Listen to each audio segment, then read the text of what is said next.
이 유해 화학물질을 실은 상태로 불에 타 골칫덩어리가 된 대형 화물선의 수리와 폐기물 처리가 통영에서 진행되기로 해 논란이 일고 있습니다. 지역 어민들과 환경단체는 심각한 해양 오염이 우려된다며 반발하고 있는데요. 자세한 내용 구지은 기자와 연결해 알아보겠습니다. 네, 구 기자, 일각에선 청정바다 통영이 선박 폐기물 처리장이 되는 게 아니냐 이런 우려가 나오고 있다고요.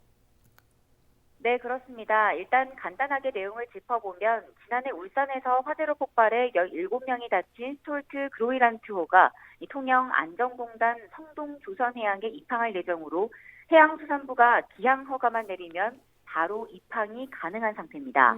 하지만 현재 환경단체 등은 해당 선박에 실려 있는 스티렌 모노머 등 다량의 화학 물질을 문제 삼고 있는데요. 이 스티렌 모노머는 이 소량만 유출돼도 인체에 치명적인 영향을 주는 화학 물질로 알려져 있습니다. 네, 인체에 치명적인 영향을 주는 화학물질이 유출될 가능성을 두고서 반발하지 않을 수 없을 것 같은데 지역 환경단체는 물론이고 어업인들도 결사 반대에 나서고 있죠. 네, 통영거제환경운동연합이 지난 10일 경남도청 앞에서 기자회견을 열고 안정성이 확보되지 않은 울산 폭발 선박의 통영 안정산단 성동조선해양 입항을 반대한다고 주장했습니다. 입항 반대 주장에는 거제와 고성, 통영, 진해 등의 어민들도 참여했는데요. 이들은 현재 선박 내 4번과 5번 탱크 이 평형수의 오염 상태를 확인할 방법이 없다며 환경부는 선체 내 스티렌 모노머 상태를 전면 재조사해야 한다고 주장했습니다.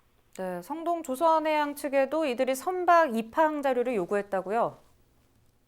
네, 환경단체와 어민들이 성동조선 측에 선박 수리 계약서나 확약서 등을 공개해 관련 의혹을 말끔히 해소해야 한다고 밝혔습니다. 만약 공개하지 못할 경우 지역민을 속인 것을 인정하고 사과하길 바란다고 덧붙였는데요. 또 유해 화학물질에 대한 사고 대비는 지나칠 정도로 엄격해야 한다며 절차상 필요한 문서만 갖췄다고 해서 해양 사고가 발생하지 않는 것은 아니라고 지적했습니다. 네, 알겠습니다. 지난달 해상 집회도 큰 이슈가 됐었어요. 네, 지역 환경단체는 스톨트호가 터졌을 당시 선체 균열로 유독 물질인 스티렌 모노머가 선저 평형수에 유입됐을 가능성을 역설해왔는데요. 이를 위해 지난달 31일 입항 신청지인 통영 성동 조선 앞바다에서 어선 40척을 끌고 해상 집회를 진행했습니다. 또 지난 1일에는 울산지방해양수산청 앞에서 기자회견을 열기도 했습니다.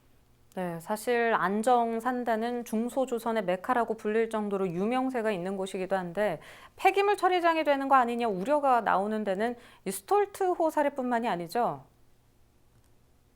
네, 현재 안정산단 성동조선해양에는 지난 2018년 하와이 인근 해상에서 불에 탄 일본 닛산 자동차 운반선 신세리티 에이스호가 입항해 폐기물 하역 작업을 벌이기도 했는데요. 하지만 현재 인근 지역민들의 강한 반발로 중단이 된 상태입니다. 네, 알겠습니다. 구 기자 오늘 여기까지 듣죠.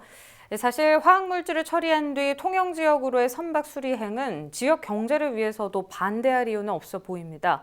하지만 여러 의혹들이 제기되고 있는 상황에서 철저한 조사와 해명이 필요할 것 같습니다. 지금까지 구지은 기자와 이야기 나눠봤습니다.